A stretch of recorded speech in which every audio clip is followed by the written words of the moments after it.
golfj.com.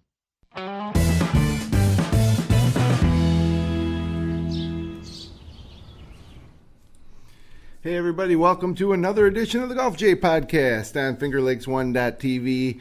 I'm Jim Sinacropi here inside the FingerLakes1.com studios on the third floor of the North Park building in Seneca Falls, New York, alongside Rhett Taccone and Doug Brown here in Seneca Falls, New York. It's Monday, May 14th. Don't get ahead of myself here, 2018. And big show tonight. We'll be talking about Webb Simpson cruising at the Players, new number one in the world. That'd be Justin Thomas. We're going to talk about wedge play inside 100 yards, and maybe you can pick up some things that might help your game here as we move further into the season. Tiger Woods looked pretty good at the Players. Best field in golf. He was right near the top, and so a lot to talk about. But first, the big news today was that the Supreme Court legalized sports gambling. And that's really been all the talk on all the sports talk radio shows. Right. And, you know, what does that mean for golf? What do you guys think? I like it. I mean, I think it'll up the interest. I think for the lesser tournaments, you know, I think the interest in the big tournaments is always there. But I think based on the fact that you can bet on a round, a shot even.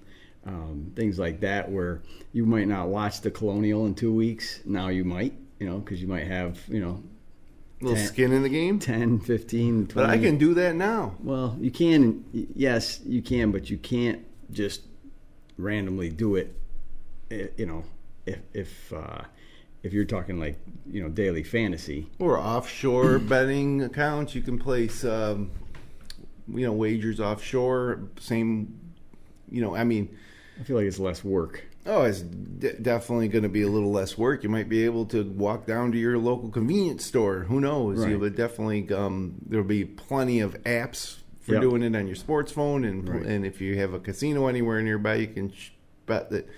Well, of course, it'll have to be rolled out state by state. But assuming that there's New Jersey's already set to do it, what do you think, Brownie, about it? How's it going to affect golf?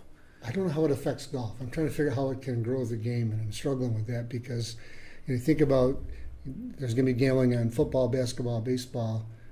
More people aren't going to play football than already are playing football. I don't see where the betting's going to get them to play football.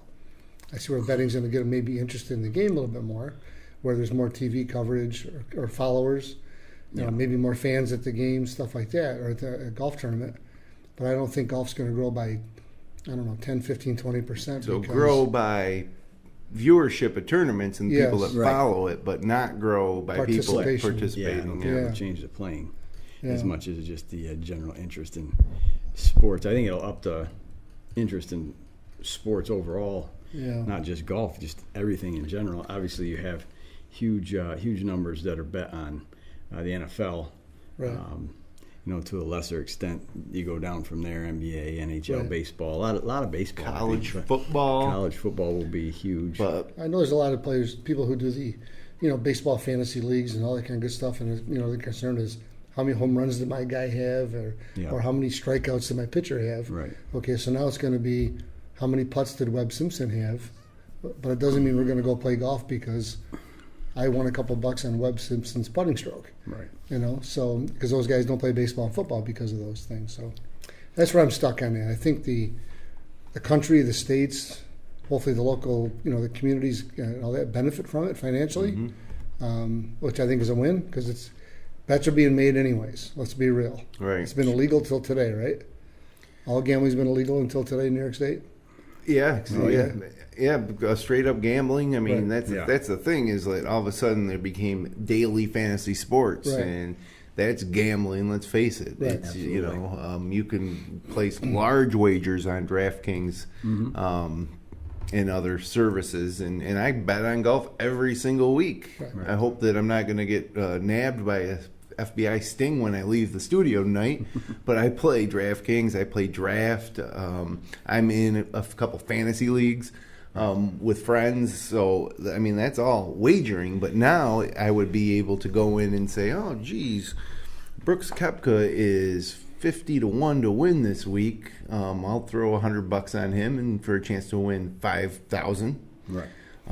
Those types of bets, which are still available to make today if you want to go online and bet offshore. But I just think everybody's going to want to cut now. So if you place a $1 bet, now the government's going to want 15 to 25% of that. Right. And I heard that some of the leagues, whether it be Major League Baseball or whoever, is going to want a cut of that. And there's going to be more expense to regulate it. And, the most common thing I hear is, well, it's going to lead to corruption. But I think it's too much money on the PGA Tour for any of those players to compromise their position in the tournament to win a wager on behalf of somebody. Yeah. And the fact that it's regulated now, I guess there'd be records of all these bets, so there'd be less likely to be corruption in the way of the Boston College point shaving scandal of the late 70s in college basketball and things like that. Yeah, I don't think you'll see too much corruption in the professional leagues, anyways. Just due to the fact for the large sums of money they all make at this point, they're not going to risk a little bit here, not little per se, but compared to what they make, if I'm making $25 million in a year, I'm not going to risk a $100,000 bet or even $1 million bet just to get a little extra money in my pocket. Now, it still could lead to a little corruption with the the amateur status in the colleges, especially when you get into things like March Madness. I think there's definitely more potential there. You can make bets now, like we said, if you do the work, but with all the one and dones and all the stuff that we talk about, aside from golf, the amateur status is definitely a place where it could go sideways a little bit if they don't watch it. What about the PGA Tour Latin America or the Florida Space Coast Tour or whatever they're called? Some of these mini tours, way off the grid. Now there's, I think the lower you get, right. Whether it's AA baseball or so, it'll be interesting to see what types of wagers are available for those lower level professional, sports and tours. Because I think if there's going to be any corruptions, that's where it would be. But honestly, there's like I said, the ability to bet on anything now. It'll just be taken out of the shadows, I guess. In a way, it won't be as fun. Because it's legal. Yeah. Something nostalgic about going and visiting your bookie or whatever, But anyways, it's happening, and it's not going to roll out immediately. It's going to roll out state by state. Now, we're here in New York State. I think it won't be long before something happens here in New York. It's already going to happen in New Jersey pretty quickly. The real loser in all this, I think, is Las Vegas, though, right? Yeah. Because everybody's going to get a piece of the action they had a monopoly on. Sure. So, but back to this week and this weekend's tournament. I don't think when we were here last Monday night anybody mentioned Webb Simpson's name, and he just dominated in a way that we haven't seen anybody dominate an event this year, and he did it against the strongest field in golf. Right. I mean, that was an impressive 3 days of golf, and then, you really can't expect him to go out there and try to go low with a 9-shot lead. He probably said to himself, and this can be something that can backfire, but he probably said, geez, if I just hit the middle of every green and 2-putt for par, I mean, even if I shoot 2 over, I'm probably going to still win this thing. So he played ultra conservatively, and in the end, I think he was 1 over par, 2 over par, I think, on the day, right? 73. Yeah, 73. Yeah. And what was the par? 72. No, so he's just 1 over, right. Finishing at 18 under, ends up with a 4-shot lead, and kind of emotional. He lost his father in November, but he also struggled with the outline of the anchor putting stroke, and that really threw him off for a couple years. Right. And it was mentioned that Tim Clark gave him a tip on running the shaft up the left-hand arm with the claw grip, and it's really turned it around. And now you got to figure, maybe we have another guy that's contending for the top 5 slot, right. In the world with all these other big guns, and especially heading into the U.S. Open where he's already won one. Right.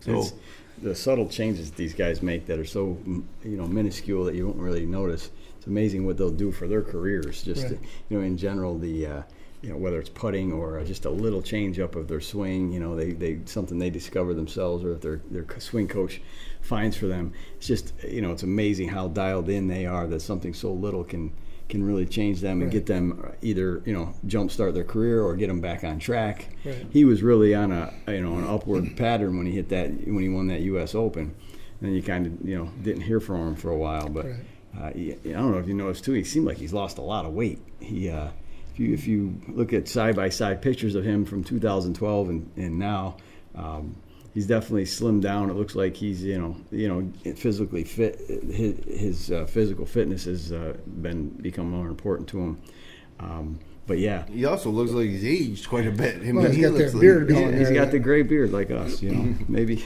32 years old, chasing 4 kids. You'd have gray hair too, right? But you had to be impressed with Webb Simpson, Brownie. Certainly, he hit the ball extremely well, but the putting was the difference. I mean, he made a couple of miracle shots out there as well, but they all do when they win an event.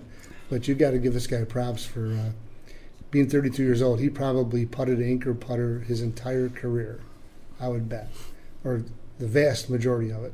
So in that change, that was a big change. And even Keegan Bradley hasn't really come back. Adam Scott, nobody a little bit of a step up last year and then kind of missing in action.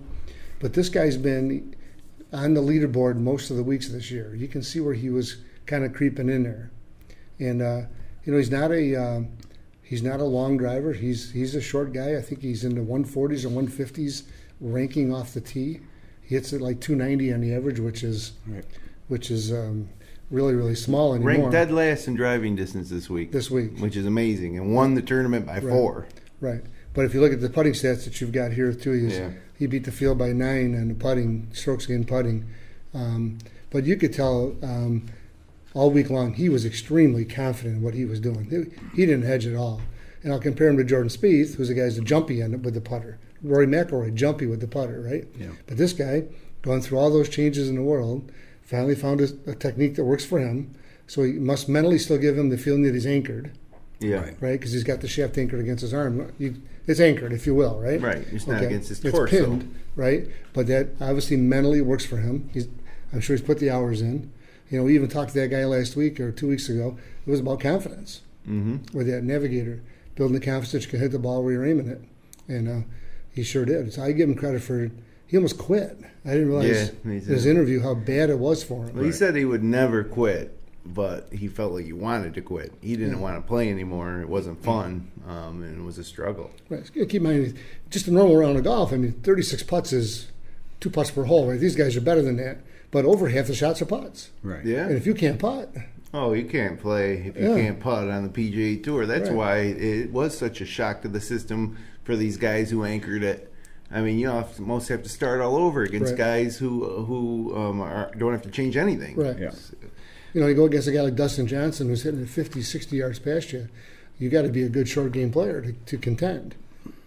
Well, if you look at strokes gained putting from Simpson's debut year on the tour in 2009 through 2014, which was when the following season they banned anchoring, he was ranked in the top 53 for stroke gain putting in that statistic.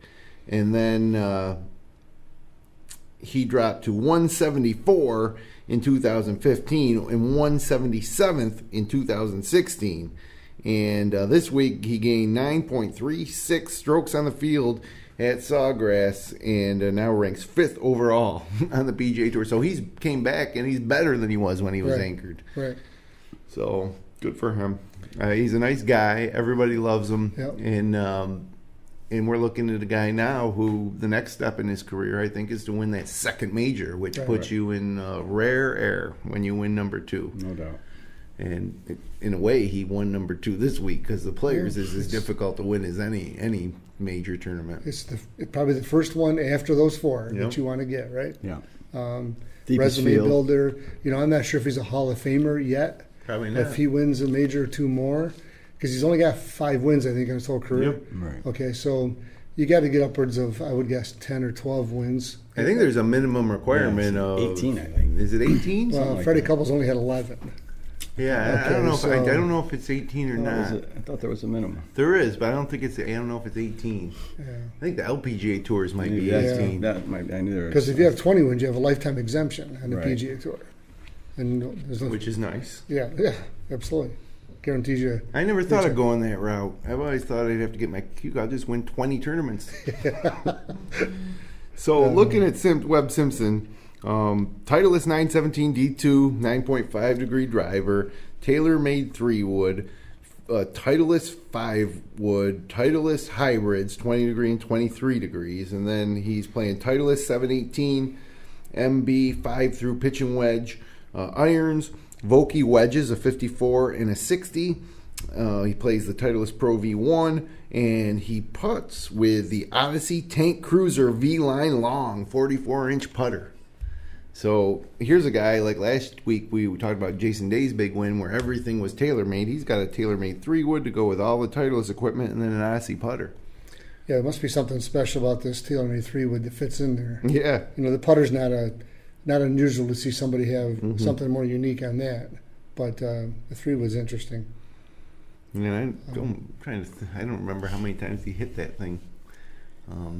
But that's what's in the bag. Switches it up. And, a lot of woods. He's got 5 woods if you count the driver. Well, he carries 2 hybrids there, so we're calling them woods. So probably good for him because he isn't long either.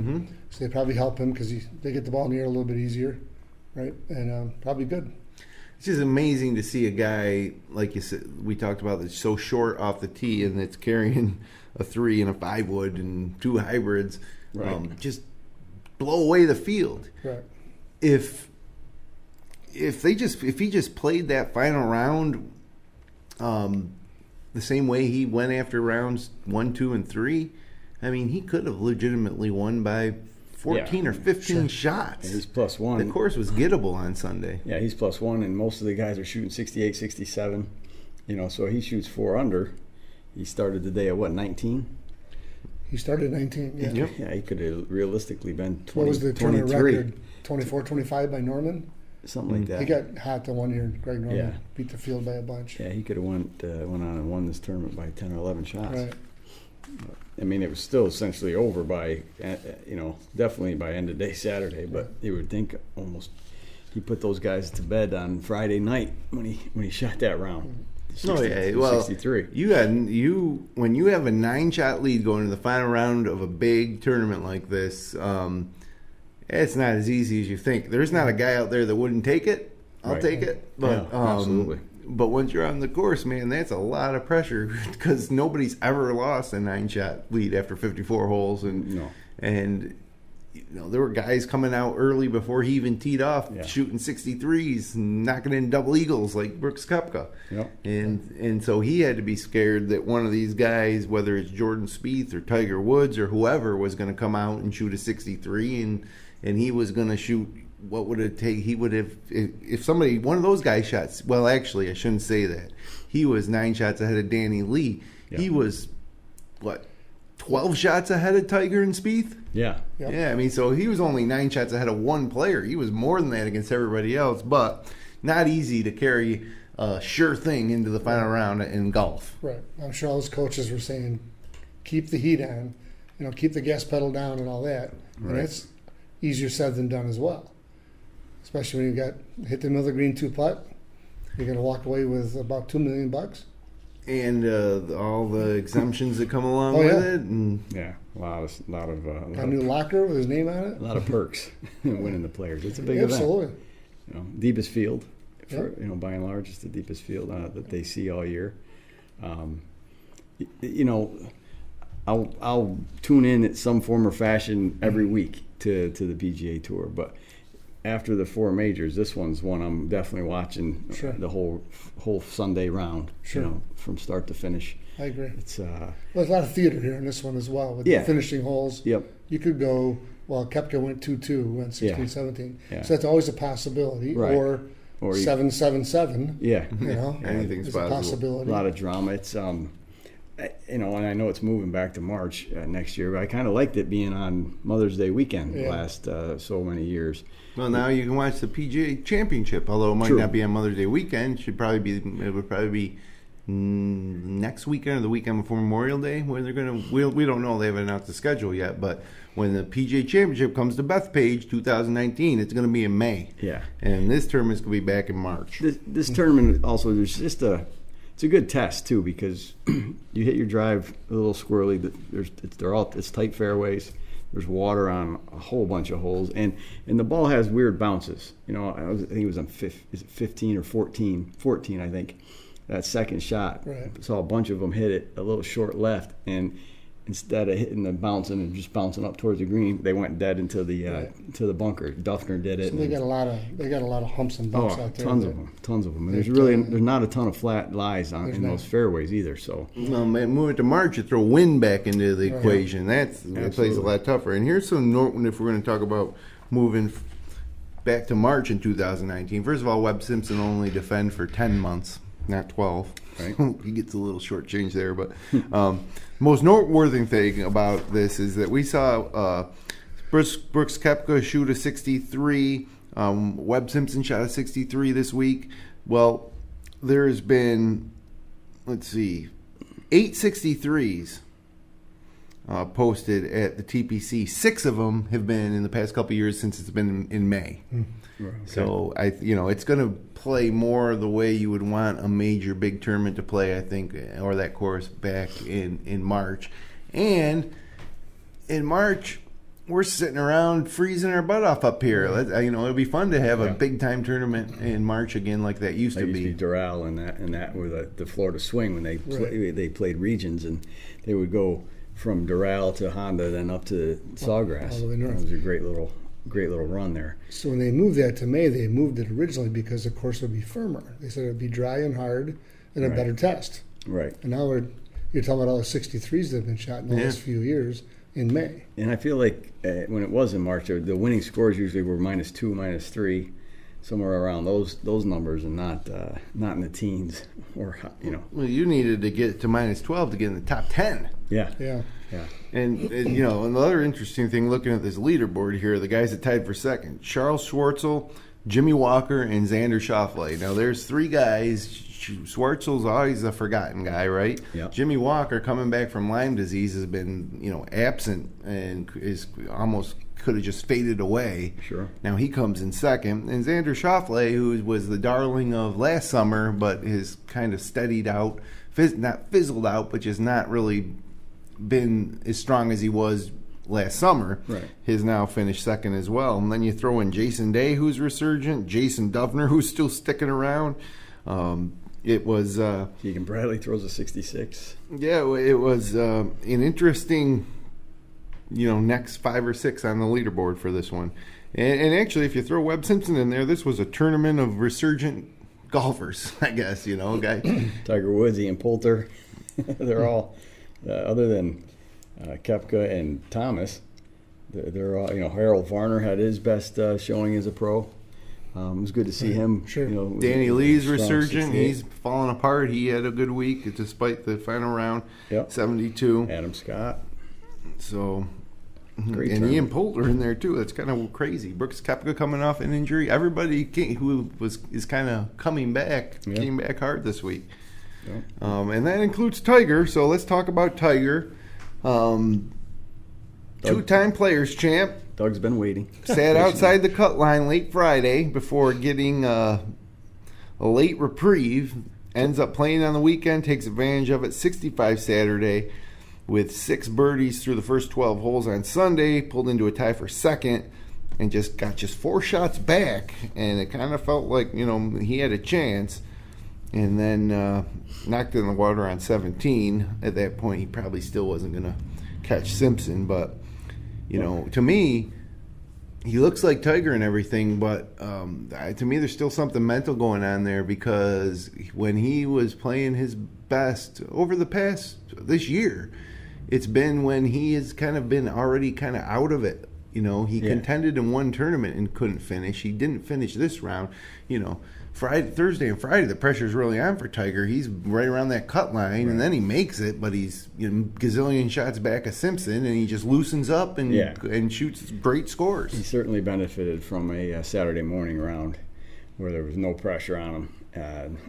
And just go free swing and go out and his putt. But if he can't win, if he can't perform that way under pressure, then how can he win another major? Yeah. Like I feel like he's ready to win again. Like I think everybody is. Mm-hmm. But I don't know. It's going to be interesting to see when he's actually in position, you know, with 3 holes to go against another top player, if he'll be able to pull it off. Well, based on what he said, he feels like he's ready to win again. Yeah, I agree with his assessment, obviously, of himself. I think he's fine. He's just got to play. I like to see him play more tournaments. Yeah, I think it's hurting him. All right. But, he got fortunate to make the cut. But he could have also mailed the weekend in, gone out and shot 72 both days and been ceremonial, right? But he became a bit of a factor. You know, he rose up the leaderboard. He got within 4 shots early in Webb Simpson's round. Yeah. Okay, so if he could have got 2 or 3 more birdies without he made a bogey on 14 and a double on 17. If he could have got 2 or 3 more and posted something, what if he posted 16 under par, which he could have done? Yeah, he was three over the last 5 And he was at least an hour in front of those guys, right? You just never know what that does to somebody to see his name up there already posted, right? And Webb's a seasoned veteran, but he's also a resurgent player that we've already talked about. So I would bet the fans are going nuts down there. I'm sure they had 35,000 fans following him around alone. Yeah. Okay, and I say he wins this year.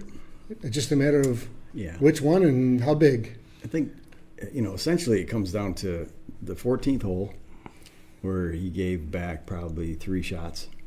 Yeah, his final holes all week were not great. He bogeyed 14 at least twice and possibly 3 times.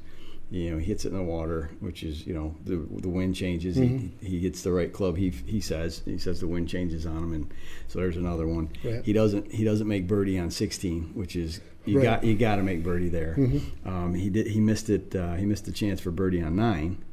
So you're right. I mean, he shoots a minus 11. He really could have been very easily minus 16, and then everything's different. Right. He was minus 14 on holes 1 through 13, and he was 4 over par in the last 5 this week, all week long. Right. So it's a tough stretch, but he's got to win to be 100% back. Whether it's a regular tour event or a major, he's got to get a win to get that monkey off his back and move forward. Well, that's what I'm wondering. I mean, he's hitting all the shots, right? He's hitting the stinger. He's putting well. He looks like Tiger. I want to see him in the thick of it, whether it's the U.S. Open or the Memorial, or if he should get into Bridgestone. One of this tournament would have counted too. Yeah. He wasn't in the thick of it. He was coming from behind, and it would have been almost an insurmountable challenge, for him to win this week going into the final round. But so I want to see him when he's right there. 4 rounds. We haven't seen it yet. Well, I want to see him, put him in position to come into Sunday within 2 shots of the lead or as the leader, and then see what happens. Yeah. That's the thing with Thursday, Friday. He's just barely getting in. Thank you, Jordan Spieth and Ricky Fowler, for their late collapse on Friday. Basically got him into the tournament. Got a little help, Yeah, he got a little help to get in. Great that he did, and then he went bananas for quite a few holes out of the 36, but let's see him win one. I'd love to see him win one. He shoots 11 under par. That score probably would have won 10 of those tournaments over the years, maybe 15. Yeah. Right? I saw an awful lot of good shots. And of course, he typically doesn't play well on. Right. And you're right, historically, always got 2 wins. Yeah. But I'm excited for him and excited for golf. Yeah. There's a frenzy that he creates that nobody else can do it. Why not play though at the Byron Nelson this week? Totally agree. Why not play? He took so many starts off over the past couple of years. Being essentially retired almost. Can't be tired. Yeah, get out there and play. Well, I think it also endeared him to the fans that he's kind of lost over the years without going to some of those smaller events like maybe a John Deere that he only went when he was a rookie. Yeah, the Colonials in a couple weeks. And why not? You would think he'd play this one, take a week off, and then play the Memorial. Yeah. Take a week off to get ready for the Open. So he'd be. Well, why take any weeks off? He wants to try to win the FedEx Cup this year. That's another thing that would, why not just play every week? What else has he got to do right now? He's been out. He seems like he's enjoying himself out there again. I doubt he mows the lawn and listens to the golf match on the radio. Probably not. Probably not. You never know, though. I'm sure everything's done for him. So. And Kuchar's the only one that plays every week. Yeah, he does play a lot. But Tiger does have a limited schedule. Even in his heyday, it was limited. Yeah. And I think now it should be maybe less limited by, 4 or 5 extra a year. Yeah, I think so. Because you want to, and maybe some of the things that you're talking about would go away because you get more tested. Mm-hmm. I'm a little concerned about maybe the preparation is not great when you're not ready for Thursday. Yeah. Are you getting there on Monday to practice round, or I don't know. This course didn't change since the last time he played it.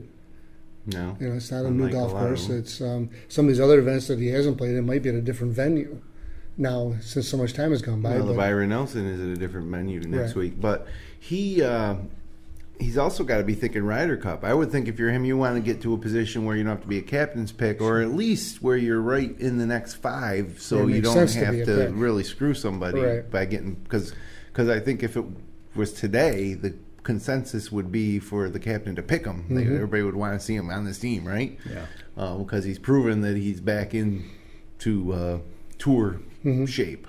Right. So. And I think if he's playing well, he's worthy of a pick based on the body of work. Years ago, Jack Nicklaus was chosen as a captain's pick once because he'd hurt his back and didn't play in several events. So he misses out on points and all that. But it was Jack Nicklaus. Yep. Right? Yep. Now, 2 years ago, I would have never said Tiger deserved it based on the body of work. He wasn't in work, right? But right now, he's had a good year, right? Yeah. And because of his past, deserves consideration, especially if he's continually moving up now. They don't pick it until August, right? Yeah. All right, so we got another couple of months yet. If he wins one tournament, I think that would shoo him in. Everybody would want to see it. I mean, what network's covering the Ryder Cup this year? NBC, ABC, whoever that is going to want him. Yeah. Oh, no doubt.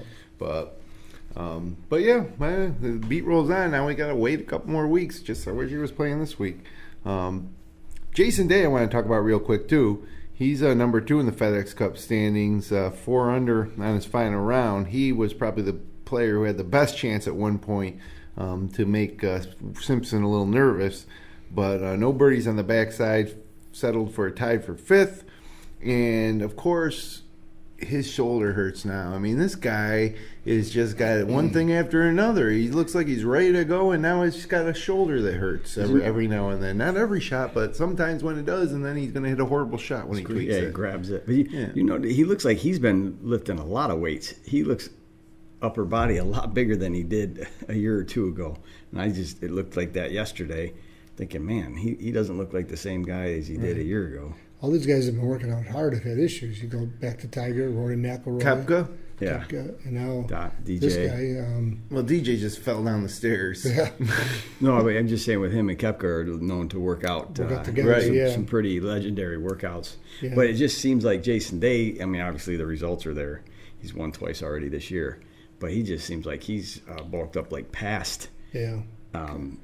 He just looks tight. He looks stiff. Well, what Jimmy's saying, there's always an ache and pain. Something.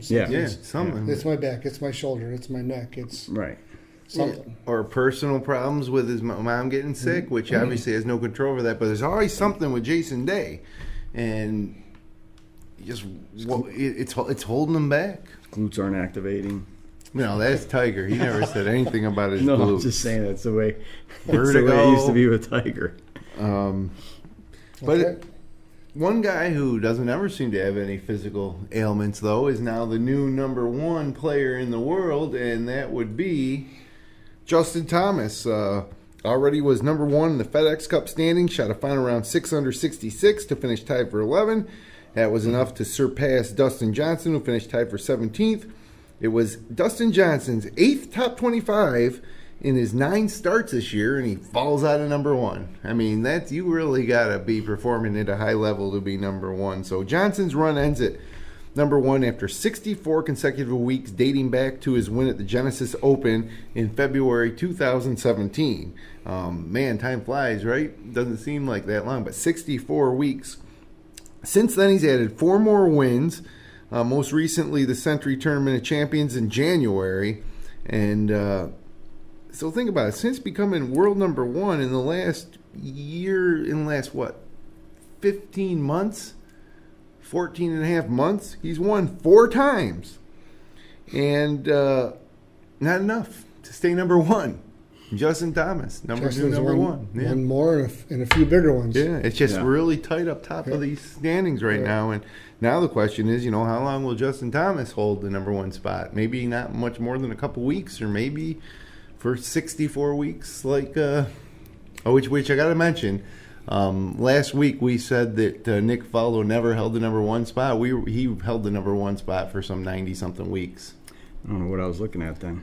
Just want to set the record straight for our listeners out there. Nick Faldo was number one in the world for a while. So it seemed like it was odd that he wasn't. Oh, okay. I was stunned. I looked at that. That was on Google. So shame on Google. But Justin Thomas is the new number one, and I guess I think it'll last for a while because it's a 2-year average. Yeah, right. And you think about his season last year; they're all going to carry over. He won the PGA, the FedEx Cup, even later than we are right now. So it's going to be a long time. If he stops playing well, he's still got a big resume there. I think it might be a while, unless somebody gets hot and wins an Open or a British Open. Right. So, and I don't think, you talk about Xander Schauffele earlier. He's moving up there too. He doesn't have a 2-year average yet. Yeah. Okay. So, but you're right. Dustin Johnson probably did enough historically to stay there for a long, long time, but he got beat up by a guy who's just played better in the last 12 to 14 months at the right time, bigger events. And I think we're entering an era where we might see over the next 5 years, we could see 5 or 6 different guys maybe grab it. Oh, you might see 10 or 12. Yeah, sure. So then the question is it that big of a rating? You know what I mean? Number one in the world this week, but not next week? Yeah, just to touch it. Exactly. Yeah. In the end of the day, it really means nothing. But in a game that millions play across the world, to say you're the best in the world is pretty good. I don't know. Last week, we didn't know Nick Faldo was number one for 96 weeks, but we knew he won 3 Masters. Right, that's and true, too. 2 British Opens or 3 British Opens. Yep. Right? Yeah. So it's not, but at the end of the day, it's going to be an afterthought when they read your epitaph at your golf funeral. They're going to say former number one. But if you were that person even for a week, like Jason Day said, his goal was to get there. Yep. Whether he held it for a week or 5 years, you could say at one point in your life you were number one golfer in the world. And Dustin Johnson is now fifth all time in weeks at number one consecutively, behind Rory, Nick Faldo, Norman, and Woods. So Faldo shows now. Yeah, he's on there. He was like conspicuously absent from this all-time list, and he was on it. Well, it was a viewer that pointed that out to me. Yeah. Actually, a comment on our YouTube video said, "Hey guys, Nick Faldo was number one for 94 weeks." So we got a lot going on up here sometimes. So, but it's plain as day, 97 weeks right here, and then Rory's 95. So, and then Sevy's on the list, but I still can't believe that Luke Donald. 56 weeks. Yeah. And he's right behind Sevy, and right ahead of Jason Day.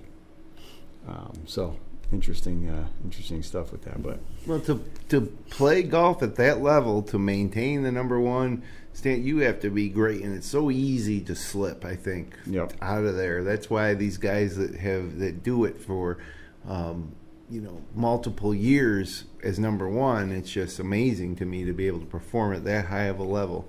And you can't just go away and hide. You got to keep playing regularly and performing well to maintain that number one ranking. And it is still amazing, though, that, and this list shows the same thing, that Phil Mickelson has never been ranked number one. Nope. That's crazy.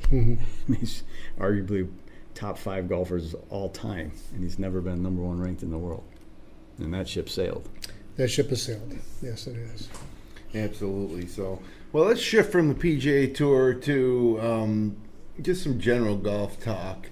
And a lot of times on this show, we talk about, man, if you want to improve your score, spend some time on the putting green, work on those 3 to 5 footers.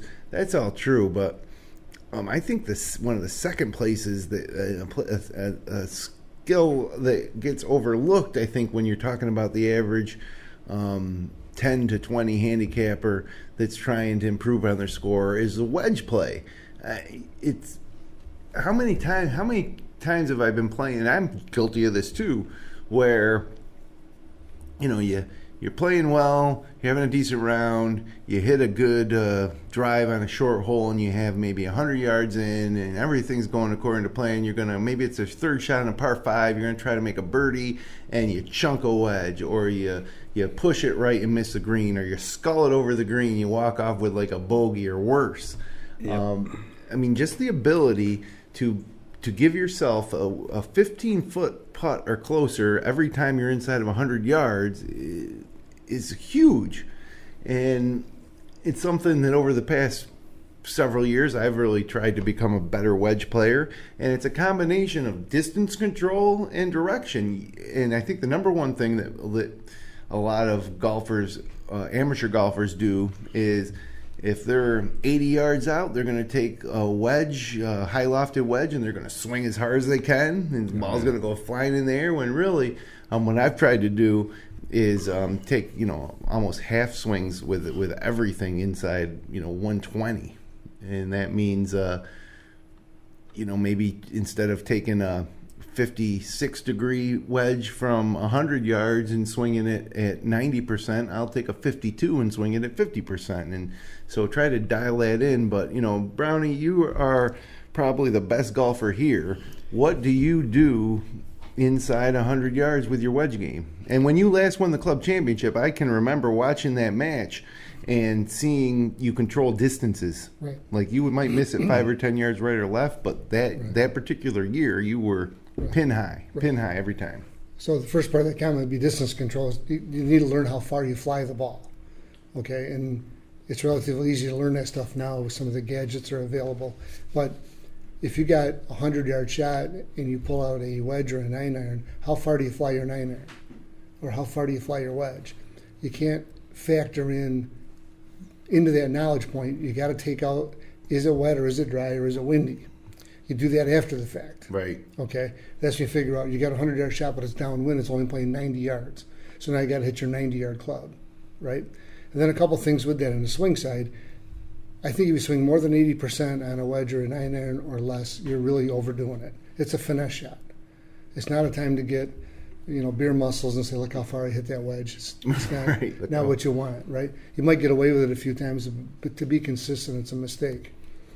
And the swing thought process, I like Dave Pell's theory the best when he's got 3 different swings for 3 different wedges, which would be overall when you turn away, your lead arm would only get parallel to the ground. Call it 9 o'clock.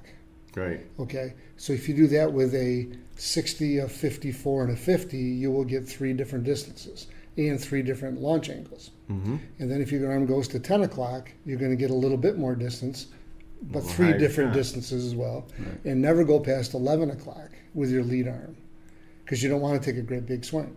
Okay. So the 11 o'clock swing would give you the most distance with all 3 clubs. Okay, then you can factor in the wind, the conditions, things like that. And don't go out and learn how to hit a shot 100 yards. Find out what club you hit 100 yards. Full swing or...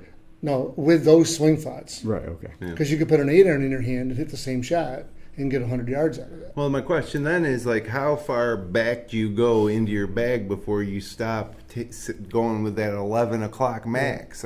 Why not hit your 8-iron to 11 o'clock only, and instead of hitting at 150, you hit at 140. Right. But you got the direction, right? Isn't that the secret to scoring, to play better golf, is to swing within yourself? Right. The biggest thing to control is the distance, by far. The chances of you being off by 30 or 40 yards left or right are pretty slim.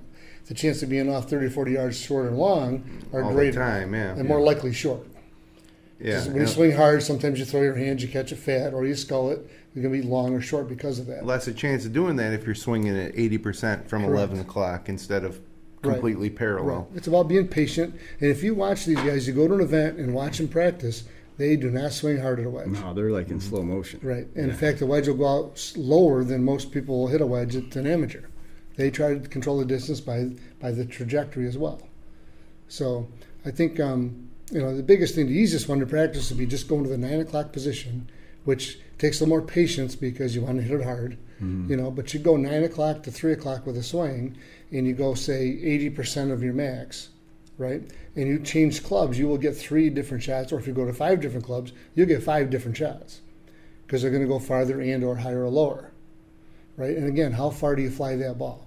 It's easy right now with either like a range with a yardage sign on it, or the Bushnell rangefinders. You can zoom in on something and say that tree is 73 yards. Well, what club can I hit 73 yards if I go half to 9 o'clock to 9 o'clock? It might be a 9-iron. And then same tempo every time, and you got it. In fact, most amateurs, if they follow that philosophy all the way through most of their clubs, would significantly improve their games because they would stray less. But it's a game of power, so it's hard to have the desire to go back and do it the proper way. Right. Learn how to finesse that ball into a green. Yeah, I agree. So, Dave Pelz talked about 3 wedges, 3 different swing positions, gives you 9 shots.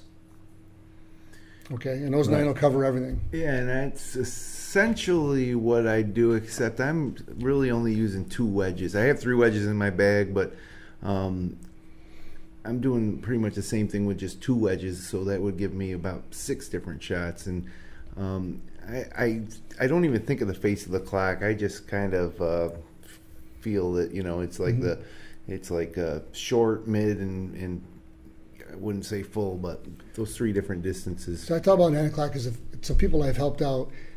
If you told somebody to take a half a swing, they still go all the way out. Oh yeah, right. Okay. If you tell people to swing half speed, they still swing almost full speed. Okay, you're not going to go from 100 miles an hour to 50 miles an hour. It's not going to happen. Hopefully you can go from 100 miles an hour to maybe 90 miles an hour. Okay, and you're not going to get a wedge going that fast anyways. I'm talking about more of a driver's speed. Okay, but you'd be surprised how many people think they take a half swing and don't come close. It's way up to 10, 11, 12 o'clock. Yep. And they'll say, I shut it down. Well, sometimes really you feel like you're hitting a half shot, and that's right. actually the swing you should be swinging. Right. And the 2 things for me with a wedge is, one, I want to make sure that even though with that abbreviated and trying to hit the smooth shot, that you're accelerating through the ball. Correct. I like to feel like I'm dragging the head through the line, like dragging it down. Like I don't. For a while, I thought descending blow, dig into it, but I don't think that's the right way. Now I feel just like I'm dragging that club head down and through, and then I like to finish. Like a lot of times, I think with wedges that people stop short. I like to continue the club head along the path of the hole, and then kind of hold it and pose, a little bit from 80 yards or 90 yards, and well, it should continue through at least as far as you brought it back. Yep. Okay, so if you did bring it back to 10 o'clock, then you want to swing through to 2 o'clock, whatever's in 7 o'clock, right? You don't want to stop at 6 or 7 or 5, whichever way you're looking at it, right? You want to go 3 foot back, 3 foot through. Yeah. So, what about ball position? We didn't talk about ball position. When we played last rep, and I think that you hurt yourself score-wise with bad wedge shots. Not like you don't hit some good wedge shots, but sometimes you everything's fine, and then it just be a chunky wedge. And I think that your ball position, I wasn't going to tell you during the round. I hate when people give you tips during the round. Right. No, give me one. But I thought because I have been struggling for a couple of years when now. I was watching you hit a wedge, I think it was actually on number 9, and then is that it seemed like the ball position was too far towards your front foot. So it almost lessens the window for you to make solid contact. Would you agree with that? I think for a wedge shot, the ball at least should be in the middle of your stance, even with your belt buckle, and if anything, maybe a whisker behind. Right. With a little bit of a forward shaft. I play it way back usually. Right, because you want to really trap that ball. Open your stance or parallel still? I wouldn't open. It depends on unless you're like 30 yards. I wouldn't open my stance. I don't. Okay. I do open my stance, for better or worse. But I usually open it a little bit with those wedge shots. Yeah. But that ball needs to be in the middle, and if not a little bit back, because you're trying to trap it. Yeah. Right, which will promote a little bit lower ball flight coming out. Right. You don't want anything to get in the way of the club and the ball when you hit it. typically if you get the ball too far forward, you're trying to launch it up in the air. Yes. Which now gets to that beach ball effect. That every once in a while you might catch one and it goes forever. Right. But typically if they get too much backspin, they go out and they just fall down 30 yards short of the green. Right. So that ball needs to be at least in the middle. And we did that video here a couple years ago. We put the scorecard behind the ball and hit the ball without the scorecard. Yeah. That's a simple drill to get that ball in the right spot. Right. So, because you want to hit the ball clean. Yeah, absolutely. Right? So I think it's an important part of the game for so many reasons, and just one more reason that I want to throw in why I think it's so important is, we're all going to struggle at points during our round, and I like to think that if I can punch out of the woods or lay up even on a tough par 4 when I'm not in ideal shape, might have a tough lie in the rough, to get it inside that 100-yard marker, anywhere from 100 to 50 yards, to have the confidence that you're going to make at that point no worse than bogey. Right. Yeah. Have a chance at par and no worse than bogey. Right. And nothing frustrates me more than when I put it there and then, miss the green with that wedge shot, and now all of a sudden you're looking at a double. Right. So no, you make a good point there about when you're in trouble or when you're laying up, get it to a yardage that you like.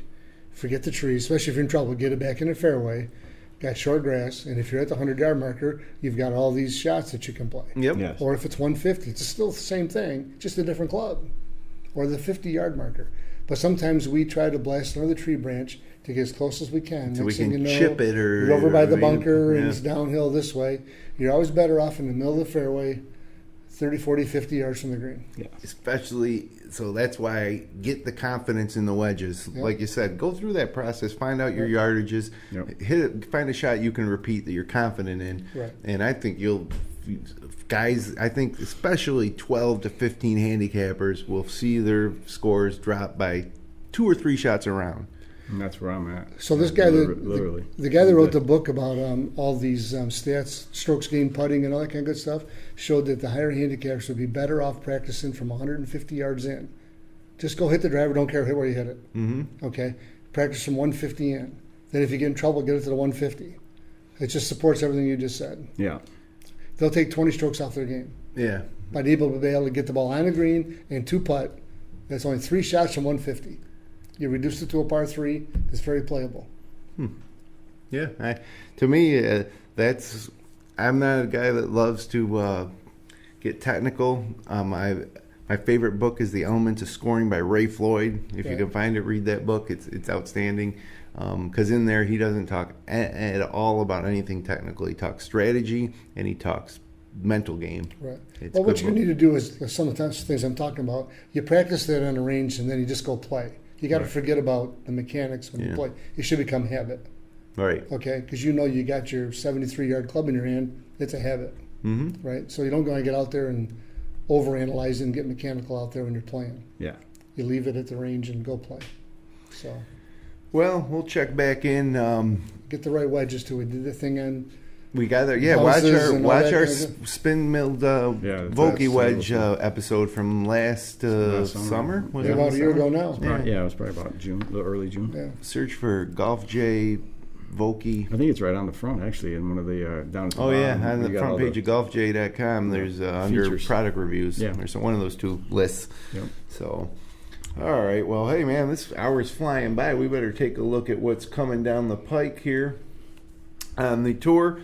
This week now we're going to take a couple weeks off on this podcast. AT&T, Byron Nelson, and the Fort Worth Invitational at Colonial. Then we'll be back before the Memorial Tournament. But this week, the Byron Nelson Classic at Trinity Forest Golf Club in Dallas, Texas, and it had been played at TPC Las Colinas Four Seasons for several years, and now the recently opened Bill Corey Ben Crenshaw course, built on top of a landfill.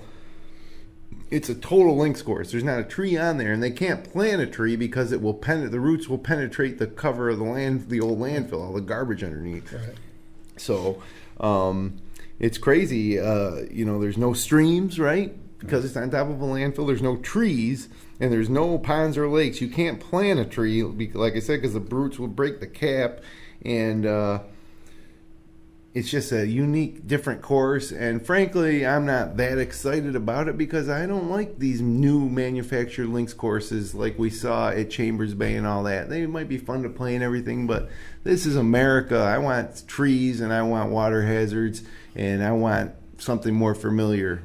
You know, I don't like when we build links courses nowadays in America. I just don't. I don't know. It seems like that's what everybody's doing. Core Crenshaw's calling card is links courses. Yeah. You know, Sand Hills and Nebraska and all the different ones that they've built recently. That seems like their MO. Not necessarily always on a landfill, but it does seem like that's their deal.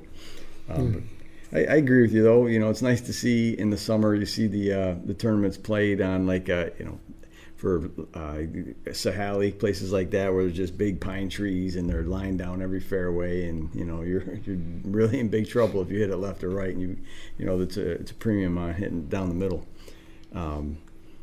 It gives an American feel to it. I mean, fan of it. We say that in our U.S. Open this year is played on a links course. Shinnecock. Oh yeah, that's true, but that's that's a pretty good links course. Yeah, that's an oldie. Yeah, no, I'm just saying. No, it's funny we're talking about that, and this is America, and then we're going to be playing a links course for the U.S. Open. But and then next week it's on to Colonial. They had lost their sponsor. That's why it's going to be called the Fort Worth Invitational. Next year it's going to be called the Charles Schwab is stepping in as a sponsor for the annual tournament at Colonial.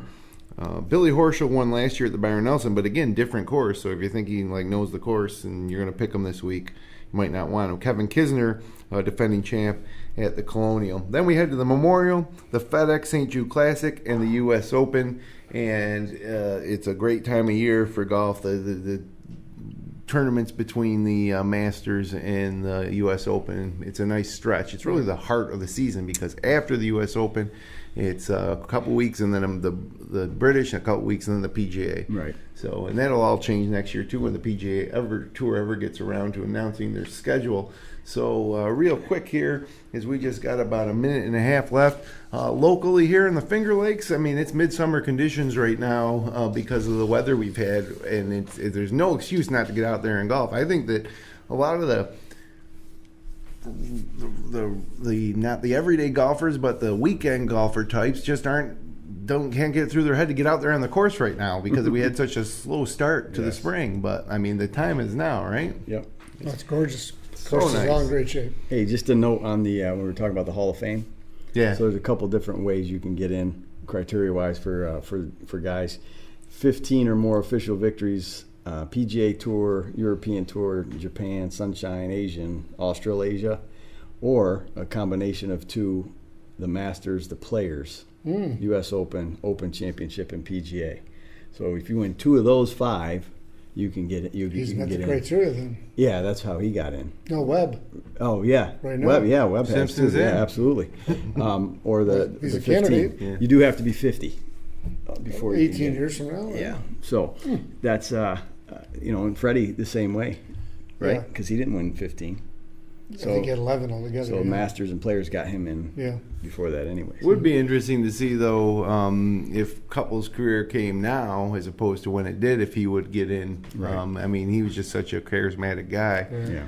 But there's a lot of charismatic, young, Certainly. great players right now in the game. So, Yeah. well, that about does it here. Remember, we are gonna take a couple weeks off and come back before the Memorial. See if we can line up some more interviews or guests in between now and then. Yeah. We'll talk to those guys from the Golf Crusade website. Those guys are trying to get 1,000 rounds played in between the two of them at in their life. 1,000 different golf courses, not just the same place. And then document it all. That'll be an interesting one. Yeah, we're going to talk to them. True Links Wear shoes. I think we're going to review them coming up soon. I just got a pair, so I'm going to try those out in the next couple of weeks, and we'll have those coming up, and then we get into these tournaments as well. So we'll line up some other stuff too. All right. Well, thanks for spending some time with us here on the GolfJ.com podcast. Connect with us online at Twitter at the GolfJ, Instagram at @the_GolfJ, on Facebook at facebook.com/GolfJ. All of our episodes in the best of the wide world of golf on the web can be found at GolfJ.com. So we'll be back in 2 weeks, Monday night, 9 o'clock, Until then, my friends, hit 'em long, not often.